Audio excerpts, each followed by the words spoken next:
नमस्कार दोस्तों, मेरा नाम है चंदन। कहीं मत जाइएगा, मेरा वीडियो लास्ट तक देखिएगा क्योंकि आज इस वीडियो में इंसाफ होगा या फिर किसी का पूरा साफ होगा।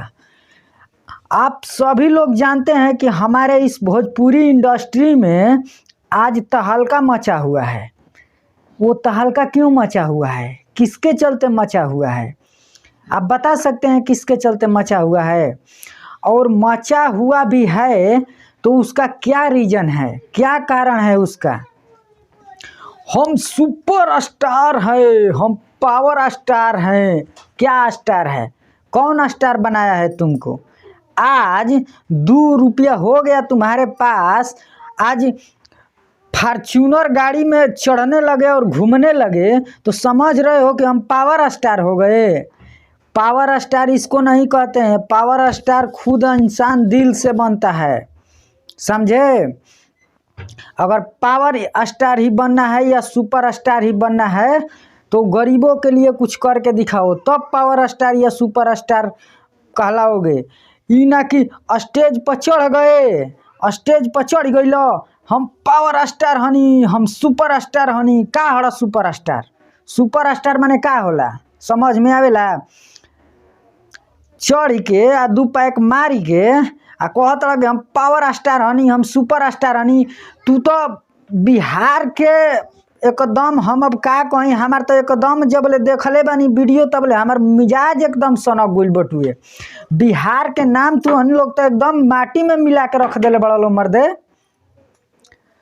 हमनी के भोजपुरी के फिल्म इंडस्ट्री एगो गिनाला इंडिया में कि भोजपुरी में एगो फिल्म इंडस्ट्री बा जौन की बहुत जबरदस्त तहलका मचावेला है देश में। आ तोहन लोग तो एकदम बदनाम करके रख देले बड़ा लो मर्दे। ई कौनो बात भइल? बेर बेर फलानिया के बेटी पर गाना गावो, फलानवा के बेटी पर गाना गावो, ई कौन बात भइल? तोहन लोग तो खुद समाज एकदम गंदा करके, एकदम भोजपुरी इंडस्ट्री के गंदा करके फेंक देले बड़ा लो।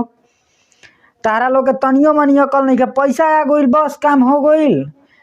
तोहन लोग के मन में माने पैसे सबसे बड़ा चीज बटुए। तनी दिमाग से सोचा लो, ठीक बा? और एह तरी ई भोजपुरी के बदनाम मत कर लो। बदनाम ई हमनी के भोजपुरी तोहन लोग के चलते बहुत ज़्यादा बदनाम हो गइल बटुए। एकरा के बनावे के कोशिश कर लो। तोहन लोग के तो पहले ई समझे के चाहिए कि हमनी के ई जवन बिहार राज्य बटुए ई कौना एथू से झेल रहल बटुए, गरीबी से कितना तंगी से चल रहल बटुए। आ तोहन लोग एकरा के और नीचे करे के कोशिश करत रहो। का स्टार माने? स्टार माने का? ताहरा ले बढ़िया बढ़िया स्टार अइलन ना कतना गइलन। ताहरा नियन बढ़िया बढ़िया स्टार अभी एजुगिया ताहरा ले बढ़िया बढ़िया बाणे या चलत तणे। बस खाली वो आदमी यह बात करेला कि कहेला ना कि हम स्टार हनी। आ तू हम दुनिया के सबसे बड़का स्टार। का स्टार माने? स्टार माने का हड़? कुछ ना हड़। अगर बिहार के पूरा जनता यूपी के अगर ताहर फिल्म में गाना ना देखो नू तो तू कुछ ना स्टार हड़। स्टार माने का? कुछ ना। एकरा के तोहन लोग पहले एकरा के समझे के कोशिश करो।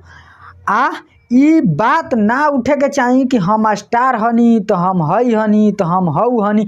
तारा लोग के शर्म आवे के लागे के चाहिए यार कि तोहन लोग आता ना बढ़िया आदमी, प्रतिष्ठित आदमी हो के तोहन लोग ऐसा कुल बात कहत रहो।